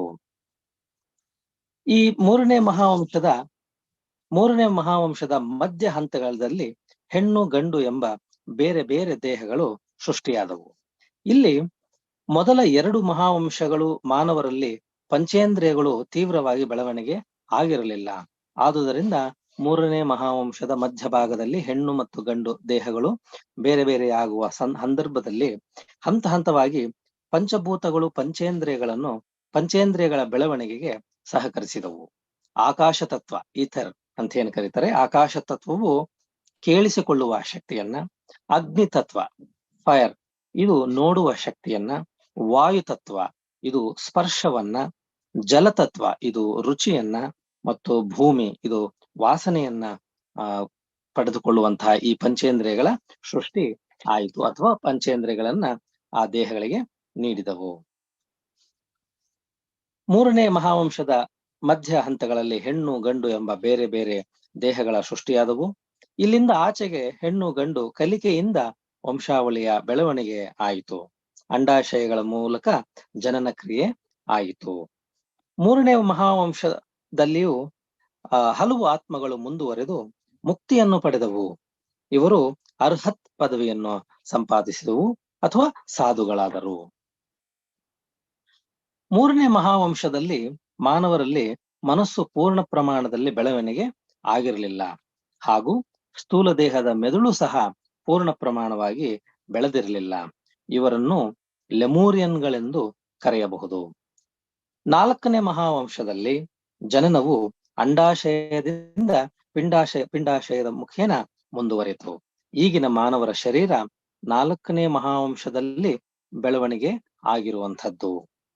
ನಾಲ್ಕನೇ ಮಹಾವಂಶದ ಕೊನೆಗೆ ಭಾಷೆ ಹಾಗೂ ಬರವಣಿಗೆಯನ್ನು ಮನುಷ್ಯ ಶುರು ಮಾಡಿದ. ನಾಲ್ಕನೇ ಮಹಾವಂಶದವರನ್ನ ಅಟ್ಲಾಂಟಿಯನ್ರು ಎಂದು ಕರೆಯಬಹುದು. ಭೂಮಿಯ ಮೇಲೆ ವಾಸಿಸಿ ನಾಗರಿಕತೆ ನಡೆಸಿದ ಮೊದಲ ಮಾನವರು ಇವರೇ. ನಾಲ್ಕನೇ ಮಹಾವಂಶದ 7ನೇ ಉಪವಂಶಕ್ಕೆ ಸೇರಿರುವ ಈಗಿನ ಮಂಗೋಲಿಯನ್, ಟಿಬೆಟನ್, ಹಂಗೇರಿಯನ್, ಚೈನೀಸ್ ಹಾಗೂ ಮಲೇಸಿಯನ್ ದೇಶಕ್ಕೆ ಸೇರಿದಂತ ಮಲಯನ್ ನಾಗರಿಕರು. ಇನ್ನು 5ನೇ ಮಹಾವಂಶವನ್ನು ಆರ್ಯರು ಎಂದು ಕರೆಯಬಹುದು. ಇವರು ಅಟ್ಲಾಂಟಿಸ್ನಲ್ಲೇ ಹುಟ್ಟಿ ಏಷ್ಯಾ ಖಂಡಕ್ಕೆ ವಲಸೆ ಬಂದವರು. ಸಂಸ್ಕೃತ ಇವರ ಮೊದಲ ಭಾಷೆಯಾಗಿತ್ತು. ಅರಬ್ ಹಾಗೂ ಯಹೂದಿಗಳೂ ಸಹ 5ನೇ ಮಹಾವಂಶಕ್ಕೆ ಸೇರಿದವರು. ವೈವಸ್ವತ ಮನುಗಳು 5ನೇ ಮಹಾವಂಶದ ಮೂಲ ಪುರುಷರು. ಇವರು 850,000 ಅಂದ್ರೆ 8,50,000 ವರ್ಷಗಳ ಹಿಂದೆ ಇದ್ದಂಥವರು. ಅಟ್ಲಾಂಟಿಸ್ ಸಮುದ್ರದಲ್ಲಿ ಮುಳುಗಿತು. ಖಂಡಗಳು ಬೇರ್ಪಟ್ಟು ಉಪಖಂಡಗಳಾಗಿ ವಿಂಗಡಣೆಗೊಂಡವು. ಭೂಮಿ ಮೇಲೆ ಭೂಭಾಗದಲ್ಲಿ ಹಲವು ಬದಲಾವಣೆಗಳು ಆದವು. ಉದಾಹರಣೆಗೆ ಈ ಪಿರಮಿಡ್ಗಳು ಇದ್ದಂತಹ ಜಾಗದಲ್ಲಿ ಒಂದು ದೊಡ್ಡ ಸಮುದ್ರ ಇತ್ತು. ಆ ಪಿರಮಿಡ್ಗಳ ಶಿಖರಗಳಲ್ಲಿ ಹಲವಾರು ಜೀವನ್ಮುಕ್ತರು ವಾಸಿಸುತ್ತಿದ್ದರು ಅಂತ ಸಹ ಸೀಕ್ರೆಟ್ ಡಾಕ್ಟ್ರಿನ್ ಅಲ್ಲಿ ಹೇಳಲಾಗಿದೆ. ಮತ್ತು ಈ ಭಾರತ ಖಂಡ ಏನಿದೆ ಇದು ಸಹ ಒಂದು ಜಂಬೂ ದ್ವೀಪದ ಭಾಗವಾಗಿತ್ತು. ಜಂಬೂ ದ್ವೀಪದಿಂದ ಭರತ ಖಂಡ ಬೇರ್ಪಟ್ಟು ಇದು ಏಷ್ಯಾ ಖಂಡಕ್ಕೆ ಡಿಕ್ಕಿಯನ್ನ ಹೊಡೆಯಿತು. ಆಗ ಈ ಭರತ ಖಂಡಕ್ಕೂ ಏಷ್ಯಾ ಖಂಡಕ್ಕೂ ಮಧ್ಯೆ ಒಂದು ದೊಡ್ಡ ಸಮುದ್ರ ಇತ್ತು. ಯಾವಾಗ ಭರತ ಖಂಡ ಏಷ್ಯಾ ಖಂಡಕ್ಕೆ ಹೋಗಿ ಅಪ್ಪಳಿಸಿತ್ತೋ ಆಗ ಹಿಮಾಲಯ ಪರ್ವತಗಳು ಆ ಅಪ್ಪಳಿಸಿದ ಜಾಗದಲ್ಲಿ ಎದ್ದವು. ಅಲ್ಲಿದ್ದಂತಹ ಇಡೀ ಸರೋವರ ಇವತ್ತು ಒಂದು ಸಣ್ಣ ಅಲ್ಲಿದ್ದಂತ ಸಮುದ್ರ ಈಗ ಒಂದು ಸಣ್ಣ ಸರೋವರವಾಗಿ ನಮಗೆ ಕಾಣಿಸುತ್ತದೆ. ಮೊದಲು ದೇಹ ರಚನೆ ಆದಾಗ ಒಂದೇ ಕಣ್ಣು ಇತ್ತು. ಅದು ಒಳಗೆ ತಳ್ಳಲ್ಪಟ್ಟಿತು. 2 ಕಣ್ಣು ಸೃಷ್ಟಿಯಾದವು. ಒಳಗೆ ತಳ್ಳಲ್ಪಟ್ಟ ಕಣ್ಣು ಆಧ್ಯಾತ್ಮದ ಕಣ್ಣು. ಅದು ಈಗ ಮಾನವರಲ್ಲಿ ಒಂದು ಗ್ರಂಥಿಯಾಗಿ ಉಳಿದುಕೊಂಡಿದೆ. ಈ ಭ್ರೂಮಧ್ಯೆ ಇರುವಂತಹ ಆ ಒಳಗಣ್ಣನ್ನು ತೆರೆದು ಆ ಆಧ್ಯಾತ್ಮ ಮಾರ್ಗದಲ್ಲಿ ಮುಂದುವರಿಯಲು ಸಾಧ್ಯ. ಎಚ್ ಪಿ ಬ್ಲಾವಟ್ಸ್ಕಿ ಅವರು ಹೇಳಿರುವಂತೆ ನಾವು ಹೆಚ್ಚು ಸ್ಥೂಲ ಲೋಕದ ಬೆಳವಣಿಗೆ ಬಗ್ಗೆ ತಲೆ ಕೆಡಿಸಿಕೊಳ್ಳದೆ ಆಧ್ಯಾತ್ಮ ಮಾರ್ಗದಲ್ಲಿ ಮುಂದುವರಿಯಲು ಪ್ರಯತ್ನಿಸಬೇಕು. ಸ್ಥೂಲ ಲೋಕವನ್ನು ಮೀರಿದವನೇ ಆಧ್ಯಾತ್ಮ ಮಾರ್ಗದಲ್ಲಿ ಮುಂದುವರಿಯಲು ಸಾಧ್ಯ. 6ನೇ ಮಹಾವಂಶವು 5ನೇ ಮಹಾವಂಶದ 6 ಮತ್ತು 7ನೇ ಉಪವಂಶಗಳಿಂದ ಸಂಸರಣೆಗೊಳ್ಳಲಿದೆ. ಇದು ಅಮೆರಿಕಾ ಖಂಡದಲ್ಲಿ ಆಗುವುದು. ಸ್ಥೂಲ ವಸ್ತುಗಳ ಸಂಸರಣೆ ಹೋಗಿ ಆತ್ಮಗಳ ಸಂಸರಣೆಯಾಗುವುದು. ಮನೋದೇಹವು ಹೆಚ್ಚು ಬೆಳೆದು ಆಧ್ಯಾತ್ಮಿಕವಾಗುವುದು. ಈ 6ನೇ ಮಹಾವಂಶದ ಬೆಳವಣಿಗೆಗೆ ಅಥವಾ ಸಂಸರಣೆಗೆ ನಾವು ಈ 5ನೇ ಮಹಾವಂಶದ 5ನೇ ಉಪವಂಶದಲ್ಲಿ ಇರ್ತಕ್ಕಂತಹ ನಾವು ಸಹ ಕೆಲಸ ಮಾಡಲು ಆ ಯೋಜನೆಗೆ ನಮ್ಮನ್ನು ನಾವು ತೊಡಗಿಸಿಕೊಳ್ಳಲು ಸಾಧ್ಯ. ಇದಕ್ಕಾಗಿ ನಾವು ನಿಸ್ವಾರ್ಥ ಮತ್ತು ಪರೋಪಕಾರ ಭಾವನೆಯನ್ನ ಬೆಳೆಸಿಕೊಂಡಾಗ ಮಾತ್ರ ನಾವು ಆ ಮಹಾತ್ಮರ ಆ ಕಾರ್ಯಕ್ಕೆ ನಾವು ಸಹ ನಮ್ಮನ್ನು ತೊಡಗಿಸಿಕೊಳ್ಳಲು ಸಾಧ್ಯ. ಈ ನಿಟ್ಟಿನಲ್ಲಿ ನಾವೆಲ್ಲ ಆಧ್ಯಾತ್ಮ ಮಾರ್ಗದಲ್ಲಿ ಕೆಲಸ ಮಾಡಬೇಕು ಅಂತ ಹೇಳಿ ಇಲ್ಲಿವರೆಗೂ ಎನ್ ಸಿ ಕೃಷ್ಣ ಅವರು ತಮ್ಮ ಭಾಷಣವನ್ನ ಮಾಡಿದ್ದಾರೆ. ನಮಸ್ಕಾರ. थैंक यू प्रदीप भाई. रंजन बहन, आप अब अपना पूरा व्याख्यान पूरा कर सकते हैं जहाँ से आप होते. Thank you.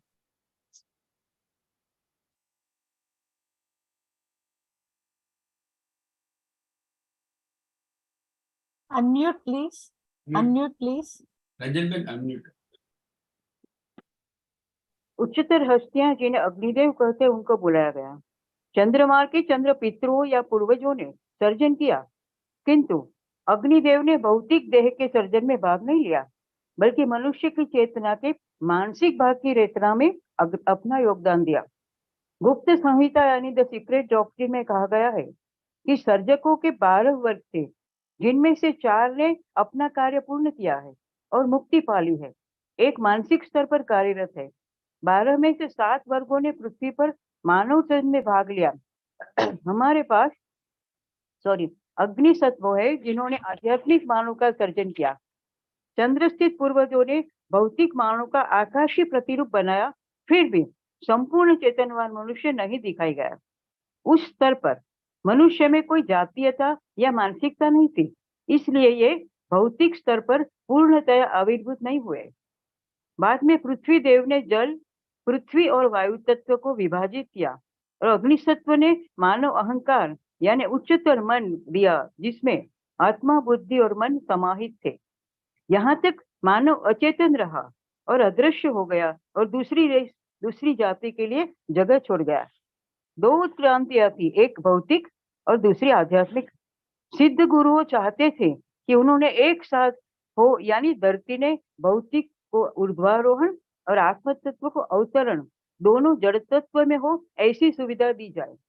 आत्मा और जड़ तत्व का संगम जो सर्वशक्तिमान के पार्षदों की मदद से भौतिक और आध्यात्मिक मानव में स्वरूपांतर हुआ. मानव 7 विभागों में सर्जित था, इसलिए ग्लोब 7 पृथ्वी पर वे अलग अलग जगत से 7 मानव समूह की तरफ विभाजित हुए. वो सब विभिन्न रंग और त्वचा वाले थे और उनकी आकाशिक प्रतिमा पुरखों की छाया जैसी थी, इसलिए छाया जाति कहे गए. हर एक मूल जाति क्रमशः स्तरों में उत्क्रांत हुई. आकाश शब्द सुनने की शक्ति, वायु स्पर्श शक्ति, अग्नि या प्रकाश देखने की शक्ति, जल स्वाद शक्ति, पृथ्वी गंध या ग्रहण करने की शक्ति. पृथ्वी पर 7 मूल जाति या प्रजातियां हुई है. इनमें से 5 अस्तित्व में है और 6ठी और 7वीं भविष्य में आने वाली है. दूसरी प्रजाति पसीने से उद्भवित हुई और वे भी जातीयता विहीन थी. तीसरी का पहली और दूसरी कक्षा भी पसीने से उत्पन्न हुई थी. जातीयता की विशेषता तीसरी जाति के मध्य में आई, जो लेमुरियन नाम से बनी गई और वो 18 लाख साल पहले हुई थी. हर एक जाति के अपना समय चक्र है, जिसे आज हम युग कहते हैं. 5वीं मूल जाति अब कलयुग में है, जिनकी समय अवधि 4,32,000 वर्ष है. हम तीसरी जाति में वापस जाएंगे. तीसरी जाति में मानव स्वरूप वर्तमान स्वरूप जैसा ही दिखता है और पुरुष एवं स्त्री के रूप में था, और वो मन का सिद्धांत यानी विचार सिद्धांत से सज्ज थे. और उनमें से कई लोग त्वरा से उत्क्रांत हुए और अरहत या साधु बन गए. वैज्ञानिक प्रजनन के वर्गीकरण से सहमत नहीं थे. जैसे कि प्रथम मूल जाति में कोश के विभाजन से प्रजनन, द्वितीय में पसीने से प्रजनन जैसे पुष्प और वनस्पति, प्रारंभ की तीसरी जाति बैक्टीरिया से, अंत वाली तीसरी जाति अंडे से जैसे कि जंतु, गोकुल गाय वगैरह. तीसरी जाति का अंत और चतुर्थ जाति में जातीय समागम से पैदा जैसे कि पशु, मनुष्य इत्यादि. HPB का कहना है कि मानव विशाल स्तरीय है. और वनस्पति तथा प्राणियों के लिए आदर्श प्रस्तुत करता है। यह नोंदनीय है कि वर्तमान की महत्तम मानवता चतुर्थ जाति की 7वीं निम्न स्तरीय जाति है, जैसे कि मंगोलियन, तिब्बती, हंगेरियन, चाइनीज, मलेशियन इत्यादि। अब हम मानव देह की उत्क्रांति के अंतिम अवस्था को देखेंगे। चतुर्थ मूल जाति के प्रवेश से वाणी और भाषा का विकास हुआ। प्रथम मूल जाति वाणी विहीन थी, दूसरी ध्वनि पर आधार रखती थी, यानी कि वो शब्द हो और जिसे उच्चारित करके संवाद होता था। तीसरी में वाणी में ध्वनि का सातत्य था, जैसे कि पक्षियों का कूजन, प्राणियों की आवाज इत्यादि। तीसरी जाति के मध्य में वाणी के लिए पुरुषार्थ किया गया और उसके अंत भाग में एक सरल संज्ञाओं से भाषा बनी। चतुर्थ जाति में संकल्पनाओं और अभिप्राय व्यक्त करने के लिए क्लिष्ट शब्दों का उपयोग किया गया। हंगेरियन, तुर्किश, ईरानियन, कोरियन यह भाषा के अच्छे दृष्टांत है। चतुर्थ मूल जाति एटलांटियंस कही जाती है। वह सचमुच में शुद्ध मानव जाति थी, जिनके पास एटलांटियन नाम की सभ्यता थी। अगली तृतीय जाति लेमुरियन थी। पंचमा मूल जाति आर्यन थी, जो एटलांटिस में उद्भवी और घोषित हुई और पोषित हुई, परंतु एशिया की ओर चल गई। पांचवी जाति की प्रथम भाषा संस्कृत थी, जो आज बहुत कम लोगों की और कई विकसित लोगों की भाषा है। अरबी और यहूदी आर्यन जाति के भाग है। अब हम सब जानते हैं कि पंचम जाति दैट इज एटलांटियन सभ्यता समुद्र में विलीन हो गई और आर्यन जाति अच्छी तरह स्थापित हो गई, जो कि विविध रंग जैसे कि गाढ़ा किरोजी रंग, लाल रंग, पीला और श्वेत रंग इत्यादि विभिन्नता वाली थी। वैवस्वत मनु उनके प्रथम जन्मदाता थे, जो एटलांटिस के डूबने के वक्त करीब 8,50,000 साल पहले हुए थे। ऐसा कहा जाता है कि यूरोप और ग्रेट ब्रिटेन भी आग में नष्ट हो जाएंगे। एचपीबी का कहना है कि हमें आध्यात्मिक उत्क्रांति पर ज्यादा लक्ष्य देना है। आंखों की स्थिति के बारे में कहे तो प्रारंभ में हर मानव एक आंख वाला था। 2 भौतिक आंखें त्वचा के नीचे थी, जो बहुत देर के बाद विकसित हुई। लेट मी ऐड कि एचपीबी ने सीक्रेट डॉक्ट्रिन में लिखा है कि मानव के पास तीसरी आंख भी थी, विजिबल आंख आई थी, और वो मानव का अवतरण आरोहण के बीच करीब करीब बंद होने के बाद तली होगी। मेरी किताब अब भारत में, इसलिए मैं एग्जैक्टली यहाँ कोट नहीं कर सकती। पंचम मूल जाति आध्यात्मिक मानव को जन्म देगी। कुल 7 राउंड वर्तुल है। हम चतुर्थ में है। हम 5वीं मूल जाति में है। सब जाति की 7 गौण जातियां होती हैं। हम 5-5 में है। छठी जाति अमेरिका में रची जाएगी, तो छठी गौण जाति का मूल और पंचम मूल जाति की 7वीं गौण जाति का मूल होगी। भौतिक अयन की जगह आध्यात्मिक अयन आएगा। महत्तम लोग देदीप्यमान शिष्य होंगे। हमें इसके लिए अब काम करना है। और मैडम ने जो कहा है कि वॉलेंटियर्स बनने के लिए आदमी को ऐसी सेल्फलेस लाइफ, पायस लाइफ जीनी होगी, और ऐसे वॉलेंटियर्स की भविष्य में ज्यादा और ज्यादा आवश्यकता होगी। अंत में मैं कहना चाहूंगी, मुख्य वक्ता की परमिशन लेके, कि यह संकल्पना निम्न उत्क्रांति संकल्पनाओं से अलग है। वो संकल्पनाएं कौन कौन सी है? महर्षि दयानंद सरस्वती आर्य समाज, वेद व्यास के ब्रह्मसूत्र, वेद, उपनिषद और 18 पुराण, श्री अरविंद, आदि शंकराचार्य तथा चीन की कॉस्मिक वर्तुल की संकल्पना।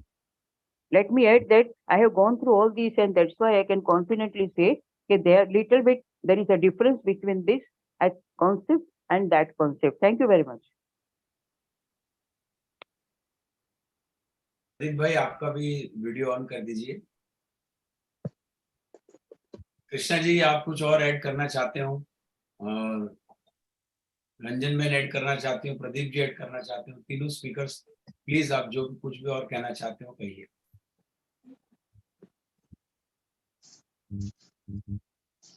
See, we have heard so many details about how man was and how man has grown from from that stage to the present stage. And we have to realize that perhaps we are not there to only involve ourselves in material pursuits. What Madam says is we should be moving towards the spirit, and how much of that is happening in the recent developments if we see around. A lot of people are still going for further enhancement of material comforts, and material pursuits are increasing. But those people who would like to go on the spiritual side or spiritual upliftment they would like to try, they should put an end to the material way of living and perhaps go towards the spirit. And the spirit and material, see, if you see the philosophical symbol also, there's one darker thing coming down, the finer thing going up. The finer thing is the spirit, the darker thing is matter. So if we have to leave the matter and go towards the spirit, I think that's the whole purpose of our journey. And it is not just this life which we are bothered about. We have to complete so many incarnations, we do not know how many, to reach the ultimate goal of perfection. So that's the whole purpose. So how we go about is individual's choice. Individual's effort is required, sadhana is required, exertion is required. This is very important from the point of individual. Yes, sir. Thank you so much. Ranjan man, आप कुछ add करना चाहते हो? मैं कहना चाहूंगी कि spiritualisation के लिए थियोसॉफी में मुझे जो किताब सबसे अच्छी लगी और सबसे गाइडिंग, जैसे कहते हैं ना, गाइडिंग बुक है जो मुझे गाइडेंस देती है हर बार, वो है मैडम की the voice of silence. Everyone must go through it, not only go through it, but live it. And that then perhaps we will be ready to be real spiritual person. Thank you. Yes, Pradeep ji, you want to add something? You can add in English. No, nothing. I think after listening to Krishnaji, there won't be anything that I can add. But anyways, wherever I speak in any theosophical meetings, in the end, I conclude always by saying that we take a lot of pain to understand these concepts. It's not very easy to understand. But one thing we need to keep it in mind, this is just not pure academic way of learning things, but it has a goal. And the final goal is to, once we understand from where we have come from, probably then it will be easy for us to find where we have to go. That's the reason why we have to study all these things. Once we know what is human life, what is human body, how we come, what is our work, what is our duty here, and where we go from here, probably that will bring a basic fundamental change in the life that we lead today, and that is the ultimate goal. That's all. Thank you so much. See, any amount of theosophical literature we may read or study, any amount of theosophical literature or theosophy we may study, that's not going to land us anywhere unless that becomes part of us. In fact, the essence of the theosophy is part of us. We're not, if it is not practical, if it is not personally something which we are going to use it will just remain a theory. All this information about planes, existence, death, all these things will be just theory. If we don't apply that into our practical life, everything becomes just a mere intellectual exercise. We're trying to move away from the intellect to intuition. So we should move towards intuition in a big way, in the sense, if we learn to be in the higher mental most of the time during our meditation, I think, yes, there is a possibility of touching the higher realms too. Thank you. Thank you, sir. Yes, Shastri ji. Please go ahead. Okay, sir. Thank you, Krishna garu. Chalbachakar miru. And what you said is true. One thing, nowadays the people are going towards materialistic life. They must get away from the materialistic life, or they must learn to strike a balance between materialistic life and practical life. Then only they will be able to see and get the benefits of the spiritualism. That's all, sir. Thank you. Thank you, sir. Yes, Harshvardhan ji. Harshvardhan ji. Yes, Krishna ji, very nice, and really today it is the thought-provoking and very very maturely comprehended things that we have to follow sometimes. And when we do it in a very upper part of our own understanding, it induces to some proper understanding that we can have a kind of thing that we can understand very easily. And in this way, Leadbeater sir has, I think, delineated very nicely in the glimpses of the Masonic history. This book is, in that way, it incorporates the proper understanding of the secret doctrine that I can understand in the way that symbolically what we do in Masonic work, that creates a kind of thing that is very profound to understand the secret doctrine in both the ways, with their cosmogenesis or anthropogenesis. I think upon that anthropogenesis, what the creator, that mystery that is, instead of being instructed only as to the broad outline, it is the evolution by reincarnation. But it does not appear clearly that is taught in the outer region, or we may say it is the religion in that way. And just by putting some symbols and about the after death states, these representations were at first produced by the occult methods. So here question arises in everybody's mind, this occult method should be understood first.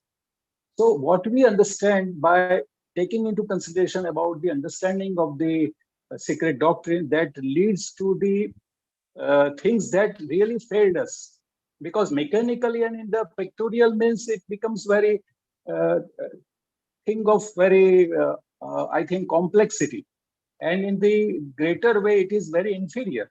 Because the illustrations of the development of the human embryo shown by the picture or model in the same way as we might show some of them by means of a microscope, were employed to teach by the law of correspondences the truth of cosmic evolution. So this is the scientific way of making it in the way that we can understand. Now we understand in the secret doctrine the similar method of illustrating the same evolutionary processes. It is probable that a misunderstanding of the representation of some of these processes of reproduction was distorted into an idea of indecency. Sir, I want to ask this. It is the idea of indecency, so the seed was shown from which it sprang later, the false and foolish accusations of the ignorant and bigoted Christians. This is that we understand, whether time permits us or not, but this kind of thing should be understood. And further, I must add one special thing here that is given in this glimpses of Masonic history. The culmination of the ceremonial of the greater mysteries was the exposition of an ear of corn. This ear of corn, it symbolizes and it refers to the divine life of God, ever changing, ever renewed, buried in the earth of the lower planes, only to rise in other forms to a fuller and more abundant life, passing from manifestation to manifestation without end. This was explained by the Hierophant to the initiates. So here, Krishna-ji, suppose if the students of theosophy want to have deeper knowledge of the secret doctrine, must not they have to study this kind of things which are really illustrated by the people like Leadbeater and Besant? So in the glimpses of Masonic history, they have put in a very nice way. And this is what I can understand. Otherwise, it is all prototype sometimes. So it cannot have that kind of proper understanding that we can reach in one life. So I think whatever I have told, that is, I think, related to this thing. Please, thank you. Yeah. Madam Blavatsky was helped to see. Madam Blavatsky was helped to see, right? She was in a way somebody who was helped to see the truths, and she recorded those truths. And there are a lot of people who depended on those truths and further investigated, like Leadbeater, like Madam Besant and people like that, and every other literature which has come about after Madam Blavatsky's presentation of Isis Unveiled, or for that matter, Secret Doctrine, is actually a commentary of what she should have done it if she was alive. Madam Blavatsky, if she were to be alive, maybe she would have done all that, but because she passed away, other people took the responsibility of saying what this perhaps is the meaning, this perhaps is the way you have to look at. And of course, what is Masonic? It's not physical. Masonic is not physical. It's absolutely not physical. But a lot of people do not know why they are going through the process, why they are crisscross talking, doing all sorts of things which are not required. So all this is something very serious, but even people with higher degrees, I'm sorry to say, they keep doing what all they're not supposed to do in a temple. This is because they don't know what is the sanctity of the temple. Where is the temple? Are they aware of the temple in their heart first? If the temple in the heart is there, then the physical temple is just a namuna or an example of that. Are they aware of that concept? They are not. They simply think moving into the hall, talking anything they want in the hall is the done thing. This is the unfortunate part of it. It is more metaphysical, more mental, more psychical than physical, Masonic. That's the way we have to work. So if Leadbeater is properly understood, or for that matter, if Hudson is properly understood, or all is properly understood, I think that's how we have to go about in Masonic. So everything stems from, the truth is one. The truth is one. Whether a Mason presents it, or whether a Theosophist presents it, or as Madam said, Aurobindo, who has also been helped by our master, he presents it. Everything is same. Truth is same. Aurobindo also had the grace of Master KH. He has written a poem saying, my master. So everybody, so many people, whoever have gone to the higher realms, they were helped. Even now, the masters perhaps are helping a lot of other people who are not perhaps part of society, part of the Theosophical Society. Maybe they're helping a lot of other people who have done a lot of exertion. Exertion means sadhana. There are a lot of people who are being helped. So they're not necessarily people belonging to the Theosophical Society. This is my observation. Right. Thank you. And one more thing I would like to add, if the time permits, that it is only just to rise from our basic things that we can achieve by our knowledge and understanding that we can do it. But it is a repeated effort. What we say as a sadhana, that is going inside and that is going inside and thinking on very minutely, understanding what the meanings are there and the particular task that is before us that we have to carry out. I think that this kind of study teaches us the way that we have to be more aware of as a theosophist, and what we understand, that should be not in the limited way. It should be in the broader sense, so that we can come about and then we can go further with the particular things which are really important as to our modern life also, and as to live the life very in a better way. So I think that all these things are there. That is highly concerned with the life that we live. Okay, thank you. Reading is different, study is different. A lot of people read. Yes. Study is different. Study is different. Study is, I don't cover pages perhaps. I don't finish off 25 pages of secret doctrine to begin with, say, for example, because as youngsters, me and Maitreya finished cover to cover, didn't understand anything. Didn't understand anything because cover to cover, covering was nothing.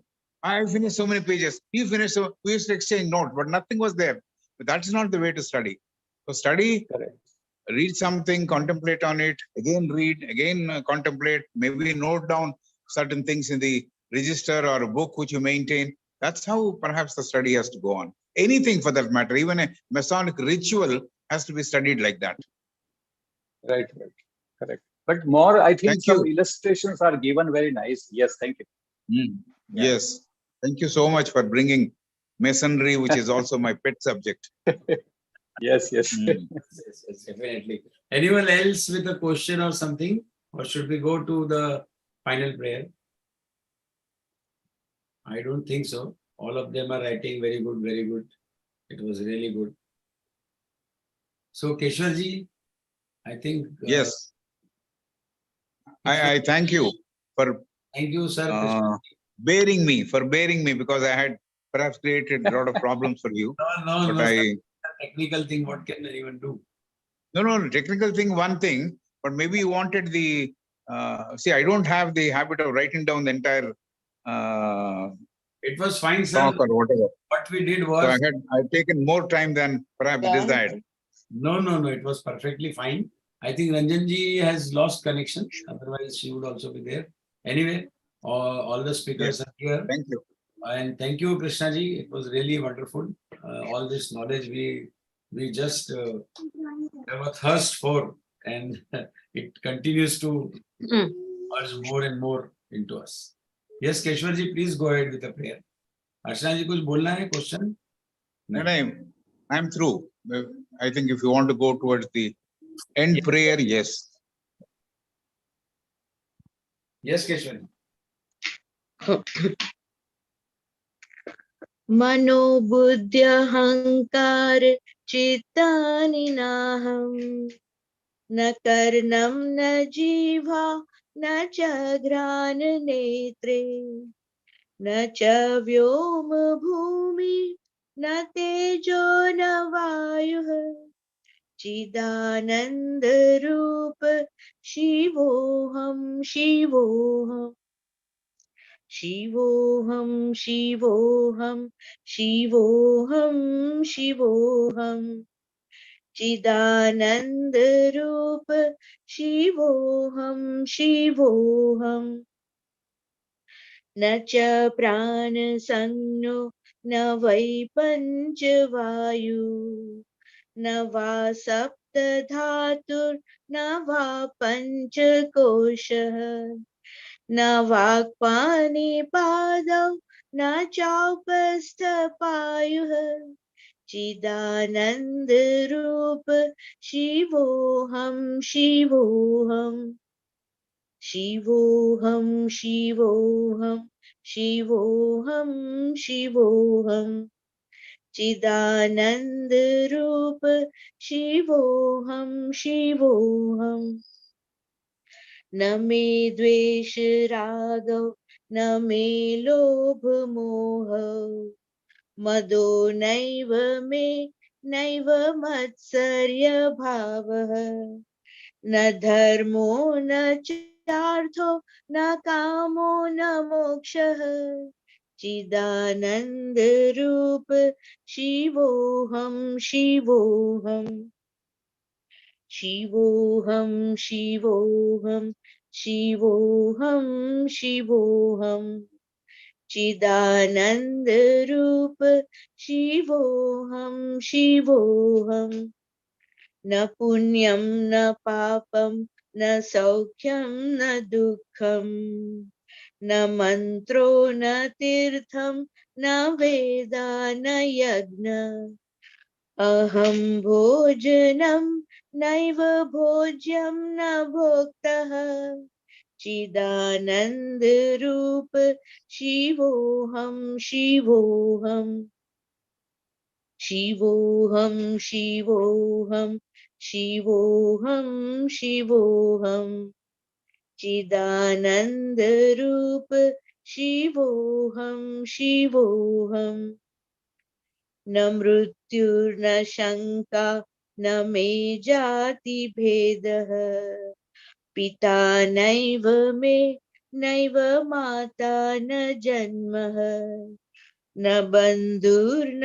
मित्रं गुरुर्नैव शिष्यः चिदानंद रूप शिवोहम शिवोहम शिवोहम शिवोहम शिवोहम शिवोहम चिदानंद रूप शिवोहम शिवोहम अहम निर्विकल्पो निराकार रूपो विभुत्वा च सर्वत्र सर्वेन्द्रियाणां न वा संगतं नैव मुक्तिर्न मेयः चिदानंद रूप शिवोहम शिवोहम शिवोहम शिवोहम शिवोहम शिवोहम